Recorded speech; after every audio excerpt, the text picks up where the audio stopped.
महात्मा गांधी ने नहीं, एक मुसलमान ने दिया था। अंग्रेजों भारत छोड़ो का नारा, जय हिंद का नारा देने वाला शख्स भी मुसलमान ही था। 1857 की क्रांति से लेकर असहयोग आंदोलन तक न जाने कितने ही आंदोलनों की शुरुआत मुसलमानों ने ही की थी। भारत की आजादी के बाद अंग्रेजों ने कहा था कि यदि मुसलमान न होते तो भारत आज भी उनका गुलाम होता। आजादी के महासंग्राम में हर धर्म, जाति और संप्रदाय के लोगों ने बढ़ चढ़कर हिस्सा लिया था, लेकिन आज के समय में मुसलमानों के योगदान के बारे में बहुत कम लोग जानते हैं। भारत की आजादी में मुसलमानों का योगदान बेहद ही महत्वपूर्ण रहा था, जिसके बारे में आज हम बात करने वाले हैं। ये वीडियो न सिर्फ मुसलमानों को बल्कि प्रत्येक हिंदुस्तानी को अवश्य देखनी चाहिए। सन 1857 की क्रांति से पहले ही अंग्रेजों के खिलाफ बगावत के सुर उठने लगे थे। औरंगजेब के शासनकाल तक अंग्रेज कभी भी भारत को अपना गुलाम नहीं बना पाए थे, लेकिन सन 1757 में बैटल ऑफ प्लासी के बाद हालात बदलने लगे थे। सबसे पहले मौलाना हुसैन अहमद मदनी ने फतवा जारी कर कहा था कि अंग्रेजों की गुलामी करना या उनकी सेना में शामिल होना हराम है। इसके बाद उन्हें कोर्ट में जज के सामने पेश किया गया और उन्होंने कोर्ट में जज के सामने भी अपना फतवा दोहराया और कहा कि मैं जिंदगी भर ऐसे ही फतवे देते रहूंगा। ये बात सुनकर जज को गुस्सा आ गया और उन्हें फांसी की सजा सुना दी गई। सन 1772 में शाह अब्दुल अजीज ने फतवा जारी कर हिंदुस्तानियों के दिलों में क्रांति की लौ जलाई। उन्होंने कहा था कि हमें भारत से अंग्रेजों को भगाना होगा और देश को आजाद कराना होगा। इसके बाद मैसूर के सुल्तान हैदर अली और उनके बेटे टीपू सुल्तान ने अंग्रेजों की बनाई ईस्ट इंडिया कंपनी के खिलाफ बगावत की और अंग्रेजों को युद्ध के लिए खुली चुनौती दी। टीपू सुल्तान को आज भी शेर मैसूर के नाम से जाना जाता है। वो अपने आखिरी दम तक अंग्रेजों के खिलाफ लड़ते रहे और जंग में शहीद हो गए। विश्व में सबसे पहला रॉकेट भी टीपू सुल्तान के द्वारा ही बनाया गया था। सन 1857 की क्रांति में भी मुसलमानों ने बढ़ चढ़कर हिस्सा लिया था। इस क्रांति का जब भी जिक्र होता है तो अक्सर केवल मंगल पांडे का ही नाम लोगों की जुबान पर रहता है, लेकिन पीर अली खान ने और बख्त खान जैसे कई मुसलमान योद्धा भी इस क्रांति का हिस्सा बने थे। पीर अली खान ने 50 बंदूकों का जुगाड़ किया और अंग्रेजों के खिलाफ बगावत कर दी। उनके विद्रोह के कारण अंग्रेजों ने उन्हें जेल में बंद कर दिया था और बदसलूकी की। पीर अली खान के कई साथियों को अंग्रेजों ने फांसी की सजा सुना दी थी, लेकिन कुछ समय बाद वो बाहर निकले और करीब 200 क्रांतिकारियों को उन्होंने अपने साथ फिर इकट्ठा किया। बिहार के गुलजार बाग में अंग्रेजों पर हमला कर दिया। इस दौरान अंग्रेजों का एक कमांडर मारा भी गया था, लेकिन अंत में वो भी अंग्रेजी हमले का शिकार हो गए और उन्हें भी फांसी की सजा सुना दी गई। इसके अलावा सैयद अलाउद्दीन हैदर ने भी 300 लोगों की एक रेजिमेंट बनाई और अंग्रेजों का सामना किया। वहीं तुर्रेबाज खान एक ऐसे मुसलमान थे जिन्हें काला पानी की सजा के दौरान गोली मार दी गई थी। उनकी मौत के बाद उन्हें हैदराबाद लाया गया और फिर से फांसी पर लटकाया गया। तो अंग्रेजों मुसलमानों का कितना खौफ था, ये इस बात से साफ जाहिर हो रहा है। इसी महान क्रांति के दौरान मौलवी अहमदुल्ला शाह ने जब अंग्रेजों का पुरजोर विरोध किया, डर के मारे अंग्रेजों ने मौलवी महमूदुल्लाह शाह पर 50,000 रुपए का इनाम घोषित कर दिया, जो उस समय के हिसाब से बहुत बड़ी रकम थी। एक राजा ने पैसों के लालच में आकर अंग्रेजों से मुखबरी कर दी और अहमदुल्लाह शाह को अंग्रेजों ने फांसी पर लटका दिया। सन 1919 में शौकत अली और मोहम्मद अली ने खिलाफत मूवमेंट की शुरुआत की थी। इस आंदोलन में अनेकों मुस्लिम नेताओं ने उनका साथ दिया। इसी दौरान मोहम्मद अली जौहर और मौलाना अबुल कलाम आजाद ने ही सबसे पहले अंग्रेजों के सामान का बहिष्कार करने की रणनीति बनाई थी और बाद में इसी बहिष्कार को महात्मा गांधी ने असहयोग आंदोलन का रूप दे दिया। हाजी सिद्दीकी एक महान शुगर व्यापारी थे जिन्होंने सहयोग आंदोलन के दौरान अपनी शुगर की मिलों को पूरी तरह से बंद कर दिया था। उनकी मिल इतनी बड़ी थी कि इंग्लैंड में सबसे अधिक उनकी मिल की चीनी का ही इस्तेमाल किया जाता था।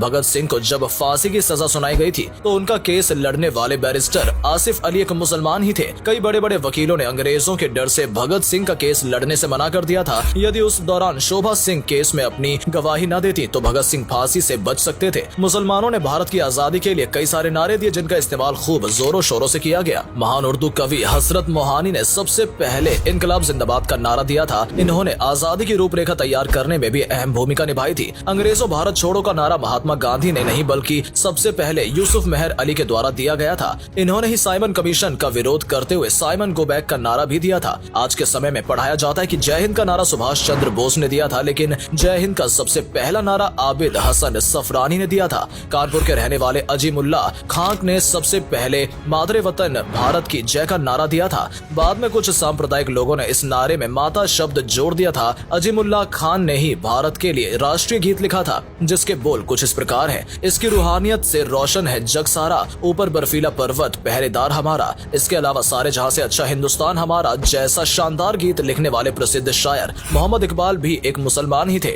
इतना ही नहीं, भारत के तिरंगे का जो स्वरूप आज हमें देखने को मिलता है उसे हैदराबाद की मुस्लिम महिला सुरैया तैयब जी ने के द्वारा तैयार किया गया था। इन्होंने पिंगली वेंकैया द्वारा डिजाइन किए गए शुरुआती तिरंगे में बदलाव कर चरखे की जगह बीच बीच में अशोक चक्र बनाया था। सैयद शहनवाज अहमद कादरी की किताब लहू बोलता है में विस्तार से वर्णन किया गया है कि भारत की आजादी में मुसलमानों का कितना बड़ा योगदान रहा है। अंग्रेजों ने भारत के क्रांतिकारियों को सबक सिखाने के लिए काला पानी की जेल का निर्माण कराया था। इस जेल में सजा पाने वाले सबसे ज्यादा कैदी मुसलमान ही थे। बहुत से अन्य धर्म के लोगों ने इस सजा से बचने के लिए अंग्रेजी अधिकारियों को माफीनामे लिखे, उनकी गुलामी स्वीकार की और यहाँ तक की मुखबरी भी की, लेकिन मुसलमानों ने कभी भी अंग्रेजों के साथ सौदा नहीं किया। सन 1919 में रॉवलेट एक्ट के विरोध में जब जलियांवाला बाग में लोग इकट्ठा हुए थे और जनरल डायर ने वहां आकर अंधाधुंध फायरिंग शुरू कर दी थी, तो उसमें भी सैकड़ों की संख्या में मुसलमान शहीद हो गए थे। भारत की आजादी की लड़ाई में इंडियन नेशनल कांग्रेस सबसे बड़ी पार्टी के रूप में उभर कर सामने आई थी। इस पार्टी में 9 बार मुसलमान अध्यक्ष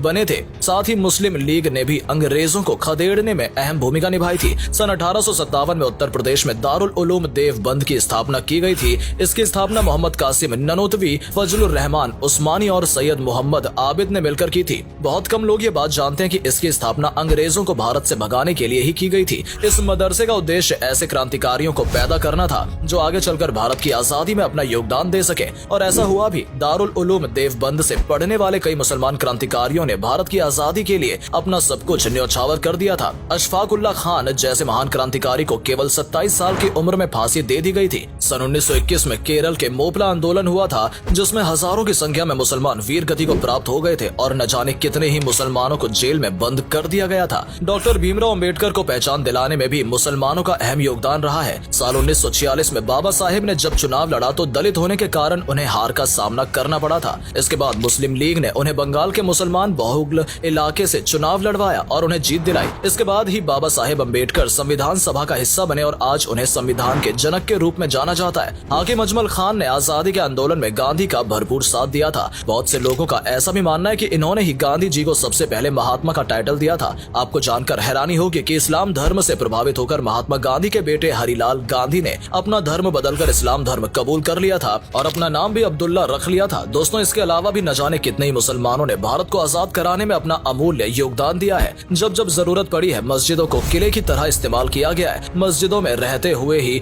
बहुत से लोगों ने आजादी की जंग लड़ी। आज भारत जिस मुकाम पर खड़ा है, उसमें मुसलमानों का अहम योगदान रहा है। उम्मीद करते हैं कि आप भी मुसलमानों के अमूल्य योगदान के बारे में समझ गए होंगे। अगर आपको ये वीडियो अच्छी लगी हो और इससे कुछ नया सीखने को मिला हो तो इसे लाइक करें और अधिक से अधिक शेयर करें। आज के लिए इतना ही दोस्तों, आपसे फिर मिलेंगे एक नई वीडियो के साथ। तब तक के लिए धन्यवाद।